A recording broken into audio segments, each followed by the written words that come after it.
Sir क्या gall stone के कारण गॉल ब्लैडर कैंसर हो सकता है? बिल्कुल हो सकता है और बहुत ज़्यादा रेट है इसका। बिहार में तो बहुत ज़्यादा रेट है। एक तो गॉल ब्लैडर में सूजन हो सकता है, बार-बार स्टोन रगड़ खाने से वहाँ के वॉल को इन्फ्लेम कर देता है। दूसरी, अगर बार-बार रिकरेंट इंजरी हो रहा है और बार-बार वो हील कर रहा है, तो this is the etiology of cancer. Sir किसी को अगर स्टोन है, चाहे वो किडनी स्टोन हो या गॉल ब्लैडर हो या यूरेट्री स्टोन हो, कैसे पता लगाएगा वो पेशेंट कि उसमें स्टोन हो गया? बिल्कुल। सिम्टम क्या है उससे? अगर यूरेट्रिक स्टोन अगर ऑब्स्ट्रक्ट कर रहा है यूरिन फ्लो को, तो पेशेंट ये भी बोल सकता है कि सर मुझे पेशाब करते समय दर्द होता है। सर बहुत सारा मिथ है जिनमें से एक बात मैं आपसे शेयर करना चाहूँगा कि विनेगर और हनी को मिक्स करके खाने से गॉल ब्लैडर का स्टोन निकल जाता है। क्या ये सच है? देखिए, हमारे पास पेशेंट तो आए हैं जिनका निकला भी है। जो बूढ़े बुजुर्ग जो लोग होते थे, जो गांव में रहते थे जनरली, वो लोग 2 टाइम फ्रेश होते थे। उन लोगों को कभी पाइल्स नहीं होता होगा। अभी क्यों पाइल्स बच्चे लोगों में हो जा रहा है 18 साल 19 साल में? खाने में जंक फूड बहुत ज़्यादा है। हम लोगों का लाइफ स्टाइल बहुत खराब है। हेलो फ्रेंड्स, आज हमारे बीच मौजूद हैं one of the best minimal access surgery surgeon. ये क्या होता है, इसका हमें क्या लाभ मिल सकता है, आज हमें बताएंगे डॉक्टर उत्तम पाठक। थैंक यू सर हमारे शोज में आने के लिए। वेलकम। सर ये मिनिमल एक्सेस सर्जरी क्या होता है? देखिए, मिनिमल एक्सेस सर्जरी, जैसा कि नाम से ही इसका आप पकड़ सकते हैं। मिनिमल मतलब मिनिमम कट, और एक्सेस मतलब वे या रास्ता, और सर्जरी मतलब आप मिनिमम कट में कैसे आप बड़े से बड़े सर्जरी को कर सकते हैं। ये होता है minimal access surgery. Okay sir. Sir दूसरा सवाल यह है कि इस सर्जरी का किस तरह के पेशेंट लाभ ले सकते हैं? देखिए, आजकल तो लगभग हर बीमारी में मिनिमल एक्सेस सर्जरी का रोल है, जो सर्जिकल पार्ट रखता हो। जैसे कि किडनी स्टोन हो गया, गॉल ब्लैडर स्टोन हो गया, हर्निया सर्जरी हो गई, पाइल्स हो गया, यूरेट्रिक स्टोन हो गया। इस तरह के सारे चीज़ों में मिनिमल एक्सेस सर्जरी अभी के समय में वरदान है। सर आपने बोला kidney stone, gall bladder stone और पाइल्स। तो सर पाइल्स से संबंधित लैट्रिन के रास्ते में अगर ब्लड आ जाता है तो क्या वो पाइल्स का ही निशानी है या उसका कोई नहीं, इलाज भी नहीं। है? अक्सर मैंने ये बहुत सारे लोगों को देखा है कि वो 7 साल, 8 साल से लगातार दवा खा रहे हैं कि मुझे पाइल्स है, लेकिन मेरे पास आते हैं, मैं जब देखता हूँ तो उन्हें पाइल्स रहता नहीं है। अच्छा। ब्लीडिंग का निशानी हमेशा पाइल्स ही नहीं होता है, फीसर के कारण भी ब्लीडिंग होता है, या अन्य कोई और काउच भी हो सकते हैं, लिवर के काउच की वजह से भी ब्लीडिंग हो सकता है। ओके। तो ये एक प्रॉपर देखने का चीज़ है। इसमें मिनिमल एक्सेस सर्जरी का भी बहुत रोल होता है। इसका क्या रोल है सर? देखिए, अभी के पहले के ज़माने में जो पाइल्स मास होते थे जहाँ से ब्लीडिंग आती थी, तो पहले उसको बांध कर सिंपली काट दिया जाता था। ठीक है। अभी का रोल वो नहीं है। अभी मिनिमल एक्सेस सर्जरी बहुत एक्सप्लोर कर चुका है। जैसे इसमें एक MIPH करके सर्जरी आती है, मिनिमल इन्वेजिव प्रोसीड्योर फॉर हेमरोइडोपेक्सी। ठीक है। तो वो म्यूकोसा सब म्यूकोसा को कट कर और एक सर्जरी होती है। उसमें सबसे बड़ी इसकी खासियत ये है कि कोई ब्लीडिंग नहीं, कोई पेन नहीं, और अगले दिन से पेशेंट सारा काम कर सकता है। बहुत जल्दी वो रिकवर करता है, बहुत फास्ट रिकवरी है इसमें। सर गॉल ब्लैडर और किडनी स्टोन से एक सवाल ये है कि क्या वो जो स्टोन है, क्या सभी में मिनिमल एक्सेस सर्जरी की जरूरत है या वो ऐसे भी गलाया जा सकता है, निकाला जा सकता है? नहीं, ये स्टोन गलता भी है। ज़रूरी नहीं है कि हर समय सर्जरी किया ही जाए। इसका जैसे कोई कि पर्टिकुलर साइज? हाँ, जैसे किडनी स्टोन अगर किसी को होता है, तो हम लोग जनरली देखते हैं कि उसका लोकेशन कहाँ है, किडनी के किस पोल पे है, अपर पोल पे है, मिडिल पोल पे है या लोअर पोल पे है, या यूरेटर में कहाँ पे है, और उसका साइज़ क्या है। अगर साइज़ जनरली 10 mm से कम हो और वो किडनी में हो, तो उसको हम लोग कंजर्वेटिवली निकालते हैं। मैंने निकाला है, मैंने गलाया भी है, पेशेंट का वो ठीक भी हुआ है। 4 mm 5 mm का तो स्टोन हमेशा गल जाता है। उसका प्रॉपर डाइट और दवा चलती है उसके साथ, तो वो गल जाता है। सर एक सवाल ये है कि गॉल ब्लैडर आजकल बहुत ही आम बीमारी हो गई है, मेरे पापा को भी हुआ था। तो क्या इसे भी बिना सर्जरी के हटाया जा सकता है? देखिए, इसमें कन्फर्म तो कुछ नहीं कहा जा सकता है, लेकिन गॉल ब्लैडर में जो स्टोन होता है, वो मेरा अपना एक्सपीरियंस मैं बता रहा हूँ, और हमारे जैसे कई सर्जन्स का एक्सपीरियंस है, जो बुक्स वगैरह में भी नहीं मिलेगी। बिहार के, खासकर बिहार, ये एपिडेमियोलॉजी पे भी बहुत डिपेंड करता है। बिहार के पानी में कुछ है, या कुछ ना कुछ यहाँ के पानी या मिट्टी में कुछ है, जो यहाँ पे गॉल ब्लैडर स्टोन बहुत ज़्यादा होता है। मेरे पास एक एग्जांपल मैं देता हूँ। मेरे फ्रेंड थे, उनकी माँ का गॉल स्टोन हुआ था, तो वो उस समय इन्फेक्टिव स्टेज में थे।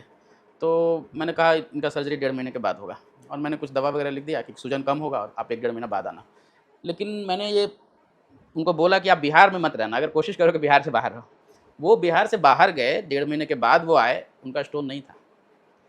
तो ये अभी स्टडी का चीज़ है कि क्या है बिहार में जो कि यहाँ के पानी में, या मतलब कुछ तो है कि यहाँ पे स्टोन बनता है। तो सर तो इस तरीके से तो लगभग सभी बिहार वासियों को गॉल ब्लैडर में स्टोन हो जाना चाहिए। लगभग सभी को नहीं होता है, कुछ-कुछ जो क्राइटेरिया, जैसे कि बुक्स में भी ये लिखा है, फीमेल 40 प्लस की जो फीमेल होती है, जो फेयर वुमेन होती है, फर्टाइल वुमेन होती है, उनको ये होने का ज़्यादा चांस होता है। वो लोग ज़्यादा प्रोन होते हैं गॉल ब्लैडर तो स्टोन सर को। इससे कैसे निपटा जाए? इससे निपटा जाए मेरे हिसाब से आपके खान-पान में चूँकि ये गॉल ब्लैडर मतलब पित्त की थैली, और पित्त जो होता है वो फैटी चीज़ और ऑयल्स के चीज़ों को पचाने में हेल्प करता है। तो ठीक है। आपको ऑब्वियसली फैटी चीज़ को कंट्रोल करना है खाने में। दूसरा, आपके खान-पान में अनियमितता नहीं होनी चाहिए। जनरली फीमेल लोगों को देखा जाता है कि वो 12 बजे 1 बजे अपना सारा काम निपटा कर कुछ मुँह में लेते हैं, खाते हैं। तो ये एक बहुत बड़ा रीज़न होता है। और यंग बच्चों में मैंने देखा है 17 साल 18 साल के बच्चियों में या बच्चों में भी गॉल स्टोन हुआ है। तो उनका मैंने जहाँ तक हिस्ट्री लिया है, तो उसमें एक चीज़ बहुत ज़्यादा पाया जाता है कि वो लोग या तो लड़के हैं तो कॉलेज में बहुत ज़्यादा ड्रिंक वगैरह करके, या बहुत ज़्यादा अनियमित हैं खाने में, बाहर के जंक फूड, बहुत ज़्यादा नॉन-वेज, ये सब चीज़ लेते हैं। तो उन लोगों में ये प्रोबेबिलिटी होती है ज़्यादा। जैसे एक हमारे यहाँ एक एक लड़की का सर्जरी किया था मैंने, वो मुश्किल से 16-17 साल की थी। तो मैंने पार्टिकुलरली ये जानना चाहा कि भाई क्या इसमें ख़ासियत है जो बाकी सब लोगों में नहीं थी? तो उनके गार्डियन ने बोला कि ये इसको हर 1 दिन बीच कर मटन चाहिए, ओह! तो ये मटन बहुत खाती है। तो सर ये तो मैं ये नहीं बोल रहा हूँ डायरेक्टली कि ये मटन खाने से ही होता है, हाँ, लेकिन मैंने देखा है कि जहाँ तक ये फैटी चीज़ें या जो हाँ। नॉन-वेज वगैरह वो ज़्यादा लेते हैं, उन लोगों को ये तो सर ये कहा जा सकता है प्रोन कि होता है। तैलीय पदार्थ और मटन या अल्कोहल ये सब चीज़ें स्टोन बनाने हाँ, में हेल्प करती हैं। बिल्कुल, बिल्कुल, वो आपको कहीं न कहीं वो स्टोन कई तरीके से बनते हैं। जैसे कोलेस्ट्रॉल स्टोन होता है, इन्फेक्टिव स्टोन होते हैं। तो अब इन्फेक्शन कई कारण से हो सकते हैं। अगर आप अच्छे से खान-पान नहीं खा रहे हैं, भूखे ज़्यादा देर रह रहे हैं, तो आपके जो इंटेस्टाइन के जो बैक्टीरियाज़ हैं, वो बैक्टीरिया उनका बैलेंस होता है। हमारे शरीर में अच्छे बैक्टीरिया भी होते हैं, बुरे बैक्टीरिया भी होते हैं। तो उनका एक बैलेंस होना चाहिए शरीर में। अगर वो बैलेंस गड़बड़ हो गया, हुँ। तो बहुत ज़्यादा गैस फॉर्मिंग होने लगेगा, वो इन्फेक्शन की ओर जाने लगता है, और कह वही सकते हैं कि वेजिटेरियन को भी हो सकता है। बिल्कुल हो सकता है, क्यों नहीं हो सकता? बिल्कुल वेजिटेरियन को हाँ, भी तो होता है। तैलीय तो पदार्थ उनके का चीज़ों में देखा गया है कि उनके खान-पान या रहन-सहन में क्या दिक्कत थी, तो उनका खाना-पीना बिल्कुल अनियमित था। ओके। अब कोई बहुत ज़्यादा कि नहा कर ही मैं खाती हूँ, तो अब वो नहाने-खाने के चक्कर में 2 बजाते हैं सारा घर का काम करने में। तो ये सब चीज़ें सर कुछ लोग प्याजू, कचरी और लिट्टी, मैदा से जो बनी चीज़ें होती हैं, इनके बहुत शौकीन होते हैं। तो हुँ। क्या उनको इसमें भी कोई चीज़ रेस्ट्रिक्शन नहीं है, एज़ सच भगवान ने सारी चीज़ें दी हैं, सब चीज़ यूज़ करना ही चाहिए और कोई रेस्ट्रिक्शन नहीं, बट एक तालमेल होना चाहिए। बहुत एवरीथिंग एक्सेस इज़ बैड, आप भी जानते होंगे। तो इन चीज़ों का ध्यान रखना चाहिए बस। कितने उम्र के बाद वाले एज के लोगों को इन सब चीज़ों से परहेज़ ही करना चाहिए? 40 40 नहीं, आप 35 एज में जब पहुँचते हैं तो तब आपको अपने शरीर पे एक नियंत्रण रखना होगा, क्योंकि 35 से 45 यही एज जो होता है, उसमें आपके शरीर में ये सब आने का चांस होता है। ख़ासकर फीमेल लोगों को और ज़्यादा होता है, गॉल ब्लैडर स्टोन की अगर बात की जाए तो। ओके। तो उस समय आप अपने शरीर पे ध्यान रखिए ज़्यादा। सर ये मिनिमल एक्सेस सर्जरी में कितने इंच तक का कट लगता है? देखिए, गॉल ब्लैडर स्टोन की सर्जरी में 10 एमएम का 2 कट लगता है।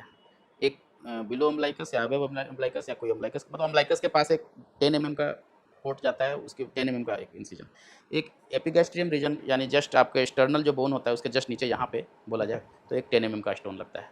10 एमएम का सॉरी इंसिजन लगता है, और बाकी 2 5 एमएम का कट यहाँ लगता है एब्डोमेन में। तो उस हिसाब से कुल 4 जगह। कुल 4 जगह हुए, 2 10-10 एमएम के और 2 5-5 एमएम के। सर क्या ये सर्जरी पेनफुल है या पेनलेस है? देखिए, अभी एनेस्थेसिया का ज़माना है, तो ऑब्वियसली पेशेंट को कोई दर्द नहीं होता है, लेकिन जब ऑपरेशन हो जाता है, उसके बाद फिर हम लोग पेन किलर पे रखना पड़ता है 2-3 दिन। जब एनेस्थेसिया का असर उतरता खत्म है। होता है तो फिर थोड़ा पेन होता है, बट वो मैनेज हो तो जाता सर है। इसकी रिकवरी प्रोसेस रिकवरी बहुत फास्ट है इसकी। मतलब आज सर्जरी किया 24 घंटे के बाद पेशेंट वॉक करने लगते हैं, टहलने लगते हैं, वाह। और फिर सारे काम नहीं लेकिन अपना नियमित काम करने लग जाते हैं। सर सर्जरी के दौरान किस टाइप का एनेस्थेसिया यूज़ किया जाता है? इसमें हम लोग जनरल एनेस्थेसिया यूज़ करते हैं। जनरल एनेस्थेसिया मतलब कि पूरा बेहोश करना, इन्हेलेशन और आईवी दोनों ये लगते हैं, बेहोशी वाले दवा लगते हैं इसमें। Sir in general blood loss कितने होते हैं इस सर्जरी में? अगर ब्लड लॉस की बात की जाए तो मेरे ख्याल से ज़्यादा से ज़्यादा 30 से 40 एमएल ब्लड लॉस होते हैं इसमें। वो भी अगर अच्छे से सर्जरी किया है तो बहुत और कम भी होता है। सर इस सर्जरी के दौरान कौन कौन से मॉनिटरिंग डिवाइस का यूज़ किया जाता है? मॉनिटरिंग डिवाइस में एक तो 5 पैरामीटर्स एक स्क्रीन लगा रहता है ओटी में, जो आपके ऑक्सीजन सैचुरेशन, ब्लड प्रेशर और आपके रेस्पिरेशन रेट और आपके ईसीजी को वो मॉनिटर करते रहता है। तो और दूसरी बात क्लिनिकली भी देखना होता है पेशेंट ठीक तो है। सर क्या मिनिमल एक्सेस सर्जरी के दौरान टिश्यूज डैमेज होते हैं? हाँ, बिल्कुल टिश्यू डैमेज थोड़ा बहुत तो होता ही है, बट ओपन के कंपैरिजन में मान के चलिए कि 70 to 80% लेस टिश्यू डैमेज होता है। सर सबसे पहली बात कि क्या सर्जरी के दौरान संक्रमण होता है, और अगर होता है तो इसे कैसे कम किया जा सकता है, इसके जोखिम को? जैसे पहले हम लोग वायरल मार्कर करवा के रखते हैं, अगर पेशेंट हेपेटाइटिस बी, एचआईवी या एचसीवी से इन्फेक्टेड तो नहीं है। अगर वो इन्फेक्टेड होता है तो उनका सारा इंस्ट्रूमेंट अलग होता है, जो नहीं इन्फेक्टेड होते हैं उनका भी इंस्ट्रूमेंट अलग होता है, पूरा स्टेरलाइज होता है। और ऑपरेशन के पहले जस्ट 1 घंटा पहले हम लोग एंटीबायोटिक देते हैं ताकि उनका इन्फेक्शन ना हो, और सारा काउंट्स वगैरह शरीर का सारा इन्फेक्शन चेक करके ही उसके बाद सर्जरी किया जाता है ताकि। सर क्या minimal access surgery operation normal surgery से फास्ट होता है या सेम टाइम लेता है? ये आपके एक्सपर्टाइज़ पे डिपेंड करता है। अगर आप बहुत एक्सपर्ट हो तो 14 से 15 मिनट में भी हो जाता है, ओके। और अगर अंदर का थोड़ा कॉम्प्लिकेटेड एनाटॉमी है तो थोड़ा समय भी लगता है, कभी-कभी 1 घंटा 1.5 घंटा भी लगता है। तो आपने सर मैक्सिमम कितना समय दिया है इस सर्जरी में? मेरे मेरे अपने एक्सपीरियंस में एक सर्जरी थी जिसमें 2 घंटे लग गए थे, 1.5 से 2 घंटे लग गए थे। और वो सर किस चीज़ की सर्जरी थी? यही गॉल ब्लैडर स्टोन की सर्जरी थी, लैप्रोस्कोपिक कोलेसिस्टेक्टोमी बोलते हैं। तो उनका थोड़ा एनाटॉमी वेरिएंट था, एनाटॉमी थोड़ा डिफरेंट था। सर क्या मिनिमल एक्सेस सर्जरी से यूरेटरी स्टोन को ठीक किया जा सकता है? बहुत बढ़िया इसका। आप इसमें एक सर्जरी होती है यूआरएसएल।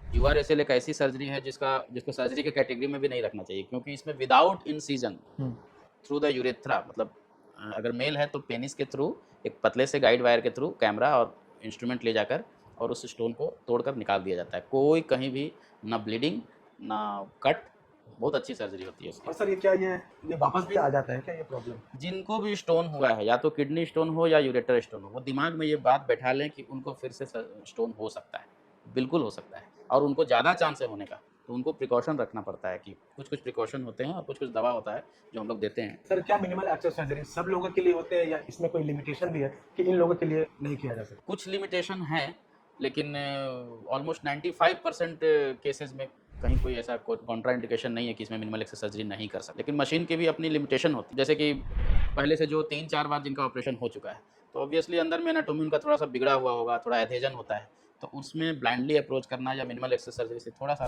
प्रॉब्लम होता है, उसमें हम लोग ओपन करना ज़्यादा प्रेफर करते हैं। लेकिन ऐसा कोई कॉन्ट्रा इंडिकेशन नहीं है, हर जगह पे मिनिमल एक्सेस सर्जरी होता है। Sir minimum what is the minimum age requirement for minimal access surgery? No age requirement, सब में हो सकता है। जैसे ये ओपन सर्जरी है वैसे ही है, मिनिमल एक्सेस सर्जरी है, तो अपना स्किल है ना वो। सर जहाँ तक सर्जरी के बाद फूड या खान पान पे हमें लिमिटेशन रखना चाहिए? वो डिपेंड करता है कि आपकी सर्जरी कौन सी हो रही है। पाइल्स की सर्जरी है तो उसमें कुछ अलग लिमिटेशन, कुछ अलग खान पान होता है। गॉल ब्लैडर स्टोन की है, किडनी स्टोन की है, तो वो अलग बोला जाता है। तो ये डिपेंड करता है सर्जरी। पाइल्स की सर्जरी के बाद क्या हमें गर्म खानों से पदार्थों से दूर रहना चाहिए? पाइल्स होता क्यों ये पहले आप समझिए। पाइल्स क्या होता है कि ये जो वेन्स दिख रहे हैं जो हमारे शरीर में, जी तो वो जो एनल कैनाल की जो एक्सटर्नल ओपनिंग होती है, वहाँ पे जो वेन्स होते हैं जी, वो परमानेंटली डायलेट हो जाते हैं, फैल जाते हैं। फैल जाते हैं। Okay. जैसे आप एक सोच कर देखिए कि एक गुब्बारा होता है, फूले हुए गुब्बारे को फोड़ना ज़्यादा आसान है, जी जी, जिसमें हवा नहीं है वो गुब्बारा आप नहीं फाड़ सकते। सही बात। तो वही चीज़ होता है, अगर आपका वेन्स वहाँ पे फूल गया है, जो हेमोरॉइडल मास जिसको बोलते हैं, एक्सटर्नल एनल ओपनिंग के पास, तो ऑब्वियसली बात है कि थोड़ा सा भी कॉन्स्टिपेशन होगा, अगर थोड़ा सा अगर स्टूल हार्ड हो रहा है तो वो उसको आराम से फाड़ देता है, और उसी के कारण से ब्लीडिंग वहाँ होती है। तो वो क्यों फूलेगा, अब आप सोच कर देखिए। वो इसलिए फूलता है क्योंकि उसके जस्ट ऊपर अगर आपका अगर खाली है, पूरा साफ है, तो वो कभी नहीं फूलेगा। फूलेगा कब? जब उसके जस्ट ऊपर जो एनल कैनाल में कहीं पे प्रेशर वॉल पे लग रही है। अब प्रेशर किसको लगेगी? जिसको कॉन्स्टिपेशन होता हो, जिसको एक बार में लैट्रिन क्लियर नहीं हो रहा है, वो हमेशा दिक्कत में है। तो जहाँ पे अब वो रिकवरी, वो जो ब्लड आता है, वेन्स का काम होता है कि खून को वापस से ले जाता है। तो अब खून तो आ रही है लेकिन वापस वो ले जा नहीं पा रहा है, क्योंकि वहाँ पे तो ऊपर में प्रेशर डाला हुआ है, तो वो हमेशा फूला हुआ रहता है, और ये क्रोनिक ऐसे होते रहता है, तो धीरे धीरे परमानेंटली डायलेटेशन हो जाता है, वही हेमोरॉइड करवाता है। तो आप ये सोचिए कि कौन सा कारण होता है, कौन सा फूड आप लीजिएगा जिससे आपको कॉन्स्टिपेशन ना हो। पहले के ज़माने में जो बूढ़े बुजुर्ग जो लोग होते थे, जो गाँव में रहते थे जनरली, वो लोग 2 टाइम फ्रेश होते थे। उन लोगों को कभी पाइल्स नहीं होता होगा, आप सुने होंगे। जी जी, कभी उन लोगों पूरा जीवन बहुत। अभी क्यों पाइल्स बच्चे लोगों में हो जा रहा है 18 साल 19 साल में? एक ही टाइम जा रहा है। इसलिए क्योंकि एक टाइम में नहीं जाते हैं लोग अच्छे से, और एक टाइम भी साफ नहीं होता है, अच्छा, और खाने में जंक फूड बहुत ज़्यादा है। आप जितना मोटा अनाज खाइए, आपका स्टूल उतना ही अच्छा पास होगा। अच्छा। अभी मोटा अनाज भूलते जा रहे हैं, प्रोसेस्ड फूड की ओर हम लोग ज़्यादा भाग रहे हैं। सब पैकेट प्रोसेस्ड फूड मतलब जैसे जो हमारा- अभी खेत में से उपजा, गेहूँ उपजा, जी जी, अब गेहूँ का गेहूँ को आधा काट के दर्रा बनता है उसका, हाँ। जो दलिया बोलते हैं। दलिया बनता हाँ, दलिया खाइए, आपको कभी भी कॉन्स्टिपेशन नहीं होगा। लेकिन अब उस गेहूँ को प्रोसेस कर मैदा बनाया जाता है, मैदा को भी प्रोसेस करके ब्रेड बनाया जाता है, ब्रेड को भी प्रोसेस करके उससे पिज्जा बनाया जाता है, और उस पिज्जा को भी आप 10 दिन 5 दिन रख के फ्रिज में उसके बाद खा रहे हैं, तो आपको constipation कॉन्स्टिपेशन करेगा ही करेगा, उसका कोई उपाय नहीं है। और कॉन्स्टिपेशन करेगा, प्रेशर डालेगा, वेन्स फूलेगा, हेमोरॉइड होगा। इन चीज़ों को समझना बहुत ज़रूरी है। पहले अंकुरा चना खाते थे, अंकुरा मूंग खाते थे, सत्तू पीते थे। ये सब चीज़ अब खत्म हो रहा है, प्रोसेस्ड फूड की ओर ज़्यादा जा रहे हैं। अब सुबह-सुबह वो ब्रेकफ़ास्ट अब बदल गया, ब्रेकफ़ास्ट अब सैंडविच हो गया है, सत्तू नहीं पीते हैं लोग, चना नहीं खाते हैं वो, सही है। तो कॉन्स्टिपेशन होगा ही, इसके चलते। सर क्या मिनिमल एक्सेस सर्जरी से आए हुए स्कार्स को कंप्लीटली ठीक किया जा सकता है या वो रह जाता है? देखिए, मिनिमल एक्सेस सर्जरी पे डिपेंड करता है कि स्कार कितना बड़ा हुआ है। अब जो 5 एमएम का जो स्कार रहता है, वो नहीं दिखता है। ओके, कुछ दिनों के बाद, 6 महीने के बाद पता भी नहीं चलेगा कि वहाँ सर्जरी हुआ था। ओके। 10 एमएम वाला स्कार, 1 स्टिच का मार्क्स कभी-कभी रहता है, दिखता है। अम्लाइकस के पास जो स्कार होता है, वो तो बिल्कुल भी नहीं दिखता है। जो मिनिमल इन्वेजिव सर्जरी, जो टीयूआरपी हुआ, जो प्रोस्टेट की सर्जरी है, यूरेट्रिक स्टोन की सर्जरी जो है यूआरएसएल, उसमें तो कोई कट ही नहीं होता है, तो कोई स्कार नहीं होता है। हेमोरॉइड की सर्जरी में कोई कट नहीं होता है, तो कोई स्कार नहीं है उसका। सर क्या इस सर्जरी के बाद भी फिजियोथेरेपी की ज़रूरत पड़ती है? जनरली 90% केस में नहीं पड़ती है। ओके। फिजियोथेरेपी का रोल ऑर्थोपेडिक्स में ज़्यादा रोल होता है। हड्डी से संबंधित हाँ, है। हड्डी से संबंधित, इसमें कोई रोल नहीं है। सर ये गॉल स्टोन जो होता है वो किस जगह पे होता है? क्या ये लीवर के पास होता है? लीवर के इंफेरियर सरफेस पे, यानी अंदर में पित्त की थैली होती है, जिसको गॉल ब्लैडर बोलते हैं। गॉल ब्लैडर का काम पित्त निकालना नहीं, पित्त को स्टोर रखता है। ओके। और जब आप खाना खाते हैं, उसमें कोई फैटी चीज़ खा रहे हैं, तो वो पित्त को रिलीज करता है, वो बनाता नहीं है, वो बस स्टोर का काम है उसका। इसलिए हम लोग पूरे पित्त की थैली को भी निकाल देते हैं, तो ऐसा कोई नुकसान नहीं होता है हमारा। तो स्टोन वहीं पे बनता है। क्यों स्टोन बनता है, अब उसका भी रीज़न है। अगर कहीं पे पानी है जमा हुआ और उस पानी का निकास नहीं हो रहा है, तो वो पानी सड़न देगा, वहाँ इन्फेक्शन होगा, वहाँ पे काई बैठने का ज़्यादा चांस है, गंदगी बैठने का ज़्यादा चांस है।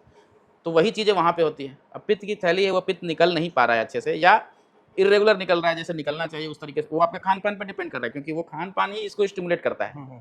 अगर आप उसमें अनियमितता कर रहे हैं, तो इसमें भी अनियमितता हो रही है। बिल्कुल। और वो गॉल जो अंदर का जो पित्त है हमारा, जो बाइल है, वो बाइल अच्छे से नहीं निकल पाता है, वही जमकर, अगर उस बाइल में कोलेस्ट्रॉल ज़्यादा है तो कोलेस्ट्रॉल स्टोन बन जाता है, अगर उस बाइल में इन्फेक्शन हो गया तो इन्फेक्टिव स्टोन बन जाता है।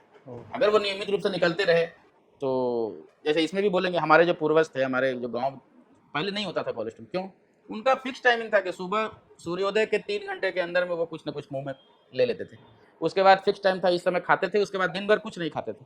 शाम में 7 बजे 6 बजे जिस समय सूर्यास्त होता था, उस समय लोग खा लेते थे। हम लोगों का लाइफ स्टाइल बहुत ख़राब है। हम लोग 4 बार खाते हैं।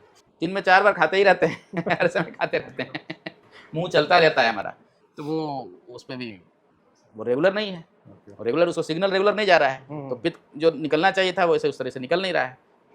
सर इरेगुलर फूड हैबिट के कारण पित्ताशय या जो आप बाइल बोल रहे हैं, हाँ, उसमें भी डिसिमिलैरिटीज़ आती है। बिल्कुल आती है। इर्रेगुलर, आपका जो पित्त की जो थैली है, गॉल ब्लैडर जो कॉन्ट्रैक्ट कर रहा है, वो आपके खान फूड हैबिट पे डिपेंड कर रहा है। आप जिस समय खाना खाएँ, उसी जिसको स्टोन होता होगा, या जो गॉल ब्लैडर का जिसको इन्फेक्शन होता है, जिसको कोलेसिस्टाइटिस बोलते हैं, तो उन लोगों का यही सिम्पटम्स होता है कि सर मैं जब खाना खाता हूँ उस समय दर्द होने लगता है। क्यों? खाना खाने के बाद ही दर्द हो रहा है। खाना जब खाए, पेट में सिग्नल गया कि हाँ अब भोजन आ गया, अब पित्त दो उधर से। पित्त वो निकालने के लिए, वो बाइल निकालने के लिए वो कॉन्ट्रैक्ट करता है। अब वो कहीं पे ऑब्स्ट्रक्शन है तो दर्द देगा, यही चीज़। सर पित्त की थैली जब ऑपरेशन कर देते हैं, आपने बोला कि इसका अगर हटा भी देंगे तो इसका कोई इतना यूज़ नहीं है। सर तो बाइल फिर बनेगा कैसे? गॉल ब्लैडर बाइल बनाता नहीं है, वो केवल स्टोर रखता है उसको। तो सर गॉल बाइल बनाता कौन है? लीवर बनाता है। अच्छा। और लीवर के अंदर में बहुत सारे पाइप्स रहते हैं, और वो पाइप्स, बहुत सारे पाइप्स मिलकर एक बड़े पाइप बनाते हैं, जिसको राइट हेपेटिक डक्ट और लेफ्ट हेपेटिक डक्ट बोला जाता है। वही डक्ट जो होते हैं वो अपने आप को उस हिसाब से मॉडिफाई कर लेते हैं, थोड़ा डायलेट हो जाते हैं। अगर गॉल ब्लैडर काट कर जिसका निकाला जा चुका है, तो वो धीरे धीरे शरीर जो होता है उस हिसाब से वो उसको एडजस्ट कर लेता है, तो वही फिर स्टोर रखने रहता है। जो पाइप इतना मोटा होता है, वो पाइप हल्का अच्छा, अच्छा। डायलेट कर जाता है, और वो स्टोर करने का भी फिर वो काम वहाँ से होने लगा। वो काम वहाँ से होने लगता है। ठीक सर। लेकिन इसको 2-3 महीना लगते हैं इस प्रोसेस में, इसलिए बोला भी जाता है कि ऑपरेशन के बाद थोड़ा फैटी चीज़ कम खाना है, ये सब का ध्यान रखना रहता है। सर गॉल ब्लैडर स्टोन की सर्जरी के बाद, गॉल ब्लैडर की सर्जरी के बाद क्या पेशेंट को लाइफ टाइम अपने आप ध्यान रखना पड़ेगा या कुछ समय के लिए? जनरली 3 महीने तक ध्यान दिया जाता है, उसके बाद किसी को कोई प्रॉब्लम नहीं होती है, शरीर एडजस्ट हो जाता है उसका। सर किसी को अगर स्टोन है, चाहे वो किडनी स्टोन हो या गॉल ब्लैडर हो या यूरेटरी स्टोन हो, कैसे पता लगाएगा वो पेशेंट कि उससे स्टोन हो गया? बिल्कुल। सिम्टम क्या है उससे? गॉल ब्लैडर स्टोन, ऐसे तो बहुत सारे पेशेंट में पता नहीं चलता, उसका कोई सिम्टम्स नहीं होता है, लेकिन वो स्टोन जब घिसने लगता है गॉल ब्लैडर के वॉल पे, तो घिसने से वहाँ पे इन्फ्लेमेशन होती है, सूजन होती है। उस सूजन की वजह से उसको पेन होगा। पेन जनरली राइट साइड में और कंधे के पास होता है, जो रेडिएट करता है। अगर उसको टच किया जाए तो टच करने से भी दर्द होता है, तो वो बताएगा कि मुझे पेन होता है यहाँ पे। किसी किसी को वॉमिटिंग भी होती है। तो ये सिम्टम्स है गॉल ब्लैडर स्टोन की। दूसरा kidney stone. Kidney stone flank area बोलते हैं इसको। इस एरिया में दर्द होता है, और वो बोलेगा कि दर्द मुझे पीछे की ओर जा रहा है, हाँ बैक की ओर। हाँ पीछे ही हुआ था हाँ, पीछे की ओर जाता है। हाँ। तो ये किडनी स्टोन का है। यूरेट्रिक स्टोन यूरेटर में होता है। इसमें क्या है, वो पेशाब करते समय वो पेशेंट कंप्लेन करेगा कि मुझे पेन हो रहा है, जो पेनिस के टिप तक जा रहा है, हाँ हाँ। पेन रेडिएट करेगा नीचे की ओर। तो सर यूरेटरी स्टोन किडनी या स्टोन से ही बनता अगर यूरेट्रिक स्टोन अगर ऑब्स्ट्रक्ट कर रहा है यूरिन फ्लो को, तो पेशेंट ये भी बोल सकता है कि सर मुझे पेशाब करते समय दर्द होता है, या पेशाब करते समय पेशाब का फोर्स उतना नहीं है, रुक रुक कर होता है, ये भी कंप्लेन कर सकता है। सर एक सवाल ये है कि यूरेटरी स्टोन जो है वो किडनी स्टोन से ही बनता है क्या? कभी कभी होता है ऐसा कि किडनी स्टोन ही टूट कर यूरेटर में गिर जाता है, और वो यूरेटर में फंस जाता है, कहीं पे ऑब्स्ट्रक्ट कर गया तो वो यूरिनरी फ्लो को भी रोक देता और है। In general sir ureteric stone यूरेटरस में ही बनता है। यूरेटर में एज सच हम लोगों का जो एक्सपीरियंस है, उस हिसाब से बहुत लोगों को देखा है कि किडनी में स्टोन था, ज़्यादातर वही यूरेटर में आ जाता है। Okay. ऐसे यूरेटर में भी होता है, Okay. लेकिन अब उसका तो ये तो नहीं हम लोग जानते हैं ना कि कब से ये बना हुआ था। जी, जी। हो सकता है किडनी में ही होगा, वो गिर गया होगा, हाँ, हाँ। तो उसको बोला नहीं जा सकता है कुछ। सर क्या गॉल स्टोन हटाया जा सकता है बिना गॉल ब्लैडर हटाए? बिल्कुल हटाया जा सकता है, वो भी किया जा सकता है, लेकिन वो सर्जरी सर्जरी ऑफ द मतलब चॉइस नहीं है वो। अच्छा। वो नहीं करना चाहिए, क्योंकि जिसको भी एक बार स्टोन हो गया गॉल ब्लैडर में, तो वो दोबारा होगा, तो फिर से वो सर्जरी बेचारा करवाएगा, फिर से स्टोन होगा, इसलिए वो सर्जरी ऑफ चॉइस वो नहीं। दवाई के द्वारा हट जाएगी वो स्टोन? दवा की तरह कैसे हटेगा? गॉल ब्लैडर वाला स्टोन दवा से गॉल नहीं? ब्लैडर को ही हटाना होगा। गॉल ब्लैडर को ही पूरा हटाना होता है। ओके। हाँ, सर बहुत सारा मिथ है जिनमें से एक बात मैं आपसे शेयर करना चाहूँगा कि विनेगर और हनी को मिक्स करके खाने से गॉल ब्लैडर का स्टोन निकल जाता है, क्या ये सच है? देखिए हमारे पास पेशेंट तो आए हैं जिनका निकला भी है, वो लोग बोलते हैं कि हाँ ऐसा हुआ है, लेकिन ऐसा इस पर स्टडी नहीं हुई है, और कंफर्म नहीं बोला जा सकता है कि इससे निकलता ही है। ओके।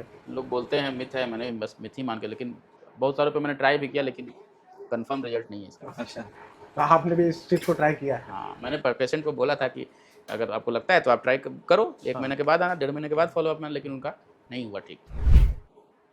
तो मतलब उस हिसाब से पेशेंट को विनेगर और हनी पर डिपेंड नहीं रहना चाहिए? नो नो नो, नहीं नहीं, कभी नहीं। देखिए स्टोन एज सच अगर पड़ा हुआ है तो कोई बहुत ज़्यादा नुकसान नहीं करता। बताया मैंने कि उसकी वजह से जो अगला कॉम्प्लिकेशन हो रहा है उसके प्रति सजग रहना है। जैसे गॉल ब्लैडर बार बार कोलिसिस्टाइटिस हो रहा है, यानी सूजन हो रहा है गॉल ब्लैडर में, तो वो ऑपरेशन करवा लेना है, नहीं तो वो कैंसरस चेंज भी होता है।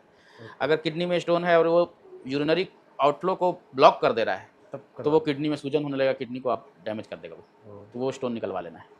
लेकिन अगर एज सच किडनी में पड़ा हुआ है, छोटा सा स्टोन है नीचे पड़ा हुआ है, तो वो 4 साल 5 साल तक भी पड़ा रहेगा, तो कोई दिक्कत नहीं करता। डिपेंड करता है कहाँ पे है। सर एक चीज़ और पूछना था कि किडनी स्टोन क्या सुनने में आता है कि अगर किडनी में स्टोन हो तो डॉक्टर्स बोलते हैं बहुत ज़्यादा पानी पीने से भी निकल जाता है? बिल्कुल बिल्कुल, ज़्यादा पानी पीने से ज़्यादा यूरिन फॉर्मेशन होगा। ज़्यादा यूरिन फॉर्मेशन कैसे होगा? जब किडनी ज़्यादा काम करेगा, ज़्यादा जीएफआर उसका होगा, ज़्यादा ज़्यादा यूरिन का फ्लो होगा, तो कहीं ना कहीं स्टोन जो वहाँ बैठा हुआ है उस पर वो फोर्स लगेगा, उसको एक्सपल्स करवाने में ज़्यादा फोर्स लगेगा, और वो कभी कभी निकल भी जाता है। सर पता नहीं ये मिथ है कि क्या, पर जब मुझे एक बार स्टोन हुआ था किडनी में और मैं दिल्ली गया था अपने मित्र से मिलने के लिए, तो उसने बोला कि तुम बहुत सारे बियर पियो हाँ तो तुम्हारा स्टोन निकल जाएगा, और हाँ। उसने मुझे तो 3 बियर ऐसे पिला दिए। हाँ देखिए इस पे एज सच स्टडी नहीं है ऐसी, और कंफर्म नहीं बोला जा सकता है कि बियर पीने से और स्टोन निकलता ही है, लेकिन हाँ किन्हीं किन्हीं का भी निकलता भी है। लोग, अब ये मिथ है या क्या है, इस पर रिसर्च नहीं हुआ, ये रिसर्च का चीज़ है। मैं तो उसे तो आपका निकला था नहीं तो मिथ ही है ना। मैं तो उसे लिक्विड का फोर्स मानूंगा जिनका भी निकला होगा। बिल्कुल बिल्कुल वही चीज़ होती है। सर आफ्टर सर्जरी जो जिम जाने वाले लोग हैं, क्या उन्हें सप्लीमेंट लेने में कोई लिमिटेशंस रखने? ज़्यादा प्रोटीन नहीं लेना चाहिए उनको। इसमें प्रोटीन ज़्यादा नहीं लेना। हाँ, क्योंकि प्रोटीन जो होता है उसका एक्सक्रीशन किडनी के थ्रू ही होता है। ओके। तो अगर किडनी आपका डैमेज हो रहा है, किडनी में स्टोन है, तो हम लोग प्रेफर नहीं करते हैं कि ज़्यादा नहीं तो किडनी डैमेज हो सकता है। अच्छा। यूरिया बनता है प्रोटीन से ही, और अच्छा। यूरिया जो होता है यूरिन के थ्रू ही निकलता है, ओके। तो इस चीज़ को थोड़ा देखना पड़ता है। सर गॉल स्टोन से कौन कौन सी और नई बीमारी हो सकती है? गॉल ब्लैडर स्टोन से बहुत कुछ हो सकता है। एक तो गॉल ब्लैडर में सूजन हो सकता है, बार बार स्टोन रगड़ खाने से वहाँ के वॉल को इन्फ्लेम कर देता है। दूसरी, अगर बार बार रिकरेंट इंजरी हो रहा है और बार बार वो हील कर रहा है, तो this is the etiology of cancer. उसी कारण से कैंसरस चेंजेज आ जाते हैं, जो कि CAG करवाते हैं, carcinoma of GB, gall bladder carcinoma. अगर वो स्टोन वहाँ से खिसक के अगर वो सिस्टिक डक्ट पे आके, एक एनाटोमी होती है वो मैं नहीं समझा सकता हूँ आप लोग को, बट उस स्टोन की वजह से जॉन्डिस भी हो सकता है। अगर वो स्टोन खिसक कर CBD में आ गया और वो ऑब्स्ट्रक्ट कर दिया पित्त के फ्लो को, ओके। तो जॉन्डिस हो सकता है पेशेंट को, तो उसको बोलते हैं ऑब्स्ट्रक्टिव जॉन्डिस, वो सर्जिकल जॉन्डिस होता है, वो ऑपरेशन करने के बाद ही ठीक होता है। सर क्या बहुत ज़्यादा एप्पल जूस पीने से स्टोन रिकवर हो सकता है? मिथ है, ये मिथ ये है, मिथ है। नहीं होता है इससे रिकवर। सर क्या डैंडेलियन सप्लीमेंट और चाय द्वारा ये रिकवर किया जा सकता है? देखिए, कुछ लोगों में ऐसा देखा गया है, ऐसा कि मतलब ऐसा होता है कि उन लोग बोलते हैं। अब ये मिथ ही बोला जाए, लेकिन इस पे एज सच स्टडी नहीं है, बहुत ज़्यादा प्रूफ नहीं हुआ है ये कि ये प्रूफ होता रहता तो इससे दवाइयाँ बन जाती। प्रूफ नहीं हुआ ये चीज़। सर जो लोग बहुत ज़्यादा चाय पीते हैं क्या उन्हें कभी गॉल स्टोन नहीं हो सकता? नहीं, ऐसा नहीं हो सकता है। गॉल स्टोन हो सकता है, उनको भी हो सकता है। अच्छा सर क्या गॉल स्टोन को यूरिन के थ्रू पास किया जा सकता है या उसका ऑपरेशन करना पड़ेगा? नहीं, नहीं, गॉल ब्लैडर स्टोन यूरिन में कैसे जाएगा? वो अच्छा, उसका कहीं से लिंक कोई ही नहीं लिंक ही नहीं है। अगर वो ज़्यादा से ज़्यादा जाएगा तो वो आपके इंटेस्टाइन में जाएगा हाँ। और स्टूल के थ्रू पास कर सकता है। ठीक है। किडनी वो अलग चीज़ है। अच्छा उसका रास्ता हाँ, अलग उसका है। रास्ता ही अलग क्या है। वो स्टूल के थ्रू पास हो सकता है गॉल स्टोन? वो बताया ना मैंने कि अगर वो स्टोन कभी अगर सीबीडी में जाए, जो मतलब गॉल ब्लैडर से निकलकर सीबीडी, और सीबीडी के बाद वो डुओडेनम में जाता है, ओके। लेकिन वो बहुत कम चांस होता है, वैसे जनरली होता नहीं, क्योंकि स्टोन जनरली 1 सेंटीमीटर 2 सेंटीमीटर का होता है और सिस्टिक डक्ट बहुत पतला होता है, उससे वो स्टोन नहीं जा सकता है, बहुत कम चांस। सर क्या गॉल स्टोन के कारण गॉल ब्लड कैंसर हो सकता है? बिल्कुल हो सकता है और बहुत ज़्यादा रेट है इसका, बिहार में तो बहुत ज़्यादा रेट है, इसीलिए यहाँ पे छोटा सा भी स्टोन होता है तो हम लोग एडवाइस करते हैं कि सर्जरी करवा लीजिए। जैसे आपने बताया कि वो हाँ, वॉल बार-बार वॉल को रगड़ता है रिकरेंट इंजरी के कारण ये इटियोलॉजी होता है तो कैंसर। आपने आगे चल के वो कैंसर बन इसलिए सकता है। किसी को भी स्टोन है उसको नहीं रखना चाहिए, उसको आप प्लान करके निकलवा लीजिए। सर क्या ये स्टोन वीगन डाइट फॉलो करने से रोका जा सकता है? ये मैं कंफर्म नहीं कर सकता हूँ कि इससे रोका जा सकता है, लेकिन कंपैरेटिवली मैंने देखा है कि जो वेगन रहते हैं उनको, मतलब अगर पेशेंट्स जो हमारे पास आते हैं जी। उनमें अगर देखा जाए कि रेशियो किस में ज़्यादा स्टोन होता है तो वो नॉन वेजिटेरियन में ज़्यादा होता है, वेगन में बहुत कम देखा गया। ऐसा नहीं है कि उनको नहीं हो सकता है, उनको भी हो सकता है। सर स्टोन जिनको होता है किडनी में खासकर मैंने सुना है उन्हें साग वाग ये सब खाने के लिए मना किया जाता है। साग वाग में प्रोटीन होता है अच्छा अच्छा। ज़्यादा। अगर मान लीजिए वो स्टोन कहीं पे यूरिनरी ऑब्स्ट्रक्शन करवा रहा है और किडनी में चेंजेज आ रहा है, हाइड्रोनेफ्रोसिस हो रहा है, उसका जीएफआर कम हो रहा है, तो उसमें बताया ना कि प्रोटीन खाने से यूरिया बनता है, वो चीज़ होता है एज सच, लेकिन कोई मना ही नहीं है क्योंकि उसका किडनी से कोई लिंक नहीं रहता है। सर गॉल ब्लैडर हटाने के बाद क्या डाइजेशन में इफेक्ट होता है? थोड़ा बहुत तो होता ही है। शुरुआत के जो 2-3 महीने रहते हैं उनमें हम लोग प्रिकॉशन बोलते हैं कि ज़्यादा फैटी चीज़ नहीं लेना है, अभी ज़्यादा कोलेस्ट्रॉल वाला चीज़ नहीं लेना है, लेकिन धीरे धीरे बॉडी कंपेंसेट कर जाती है, फिर कोई दिक्कत नहीं। सर क्या कंटामिनेटेड फूड जो हमारे आजकल देखते हैं कि हल्दी में पीला कलर मिला दिया गया है, कलर एडेड फूड होते हैं, तो इन सब से भी गॉल ब्लैडर में स्टोन होने का खतरा बढ़ता है? देखिए, इंडिविजुअली ऐसा तो कहीं, ये तो रिसर्च का चीज़ है, या कहीं रिसर्च में ऐसा आया नहीं है कि इसी एडल्ट्रेशन फूड की वजह से ये गॉल ब्लैडर स्टोन होता है, लेकिन हाँ वो नुकसान तो करता ही है। अब वो इनडायरेक्टली करता है, लेकिन अब गॉल ब्लैडर स्टोन में इसका कितना रोल है, क्या रोल है, ये स्टडी का चीज़ है, वो अभी आया नहीं है, कहीं पे ये रिसर्च पेपर ऐसा नहीं आया है। ठीक है। सर क्या स्पाइसी फूड खाने से पाइल्स हो जाता है क्या? बहुत अच्छा क्वेश्चन है। देखिए, स्पाइसी फूड और जनरली स्पाइसी फूड कहाँ से मिलता है आपको? जो स्ट्रीट प्रोसेस्ड फूड। फूड है, अच्छा। स्ट्रीट फूड है, हाँ। चाउमीन, बर्गर, पिज़्ज़ा, यही सब चीज़ है। जी अब वो स्पाइसी फूड आप खा रहे हैं तो कॉन्स्टिपेशन होने का ज़्यादा चांस है, और कॉन्स्टिपेशन लीड्स टू हेमरॉइड। जी जी। दूसरा चीज़ कि अगर जैसे ओट फटा रहता है आपका, तो ओट फटा हुआ है तो आपको कोई प्रॉब्लम नहीं है, दर्द नहीं है, जी। ब्लीडिंग नहीं है, लेकिन अगर आप उस पर मिर्ची लगा दीजिए बहुत तो लगे। बहुत ज़्यादा पेन होगा, ब्लीडिंग भी हो सकता है कभी कभी। बिल्कुल। तो वही चीज़ होता है, आप अगर स्पाइसी फूड खा रहे हैं तो डिफिकेशन के दौरान आपको ब्लीडिंग ज़्यादा हो सकती है, पेनफुल ज़्यादा होगा वो, इसलिए वो मना किया जाता है कि आप मत कीजिए वो, क्योंकि हेमोरॉइडल में कहीं ना कहीं तो ब्रीच होता है स्किन में, जी जी। वेनस वॉल का ब्रीच होता है या स्किन का ब्रीच होता है, वहीं से ब्लीडिंग आती है। अब वो जैसे ही टच में जाएगा स्पाइसी, वहाँ पे मिर्ची लगा दे, दर्द नहीं होगा किसी को, बिल्कुल, ज़्यादा ब्लीडिंग होगा, इरिटेट होगा स्किन, इसलिए बोला जाता है। Okay sir. सर क्या चाइनीज फूड खाने से गॉल ब्लैडर में स्टोन होता है? चाइनीज़ फूड खाने से मतलब डायरेक्टली तो कहीं ऐसा नहीं लिखा गया है ये चीज़ कि उसी की वजह से स्टोन होता है, इसका एटियोलॉजी बहुत कारण से हो सकता है, लेकिन हाँ कोलेस्ट्रॉल ज़्यादा लेने से होता है। ठीक है, तो सर चाइनीज फूड में हमारा कोलेस्ट्रॉल रहता है? चाइनीज़ फूड में बिल्कुल रहता है। चाइनीज़ आप जाइए, चाउमीन में सारा का सारा बहुत ज़्यादा ऑयली रहता है वो, जी मंचूरियन सारा छाना ही रहता है, सब तो ऑयली ही है। ठीक। बर्गर जो है उसमें पूरा बटर भर भर के दिया जाता है। सर लैप्रोस्कोपिक सर्जरी और रोबोटिक सर्जरी में महंगा कौन सा होता है और इन दोनों में से फ्यूचर कौन सा है? देखिए, लेप्रोस्कोपिक सर्जरी कंपैरेटिवली सस्ता है, लेकिन लेप्रोस्कोपिक सर्जरी का ही अपर वर्जन है रोबोटिक सर्जरी, ओके क्योंकि रोबोट उस लेप्रोस्कोपिक सर्जरी को कर रहा है, लेकिन है तो वो लेप्रोस्कोपिक सर्जरी ही, ओके। लेकिन वो रोबोट कर रहा है। अब रोबोट कर रहा है तो उसका प्रिसीजन, उसका मूवमेंट ऑब्वियसली एक ह्यूमन बीइंग से बहुत ज़्यादा होगा, तो वो ज़्यादा परफेक्ट सर्जरी होगी। जी जी। आप एक हाथ से आप सुई धागा लेके कपड़ा सी रहे हैं, और एक मशीन से हो रहा है, Yes. दोनों का फिनिशिंग में अंतर होगा। बिल्कुल। वही चीज़ है। महंगा ज़्यादा रोबोटिक सर्जरी है, बहुत ज़्यादा महंगा है, लेकिन फ्यूचर है। सर यहीं पे एक अभी पता नहीं सर कि कब आएगी रोबोटिक सर्जरी, लेकिन सर लैप्रोस्कोपिक सर्जरी और जो इन जनरल ओपन सर्जरी होती है, इन दोनों में से कौन महंगा है? लेप्रोस्कोपिक इंस्ट्रूमेंट थोड़ा महंगा होता है, तो लेप्रोस्कोपिक सर्जरी थोड़ा महंगा पड़ता है। बट अगर आप ओवरऑल देखिए तो लेप्रोस्कोपिक, अब जैसे लेप्रोस्कोपिक सर्जरी में फास्ट रिकवरी है, 1 से 2 दिन के बाद आप लगभग हर काम कर सकते हैं। जी। हर काम मतलब कि अब दैनिक रूटीन आपका। लेकिन उसमें ओपन सर्जरी में आपको 8 दिन हॉस्पिटल में ही रहना है, तो जिनके पास टाइम नहीं है उसके लिए तो वो महंगा पड़ गया ना। बिल्कुल, बिल्कुल।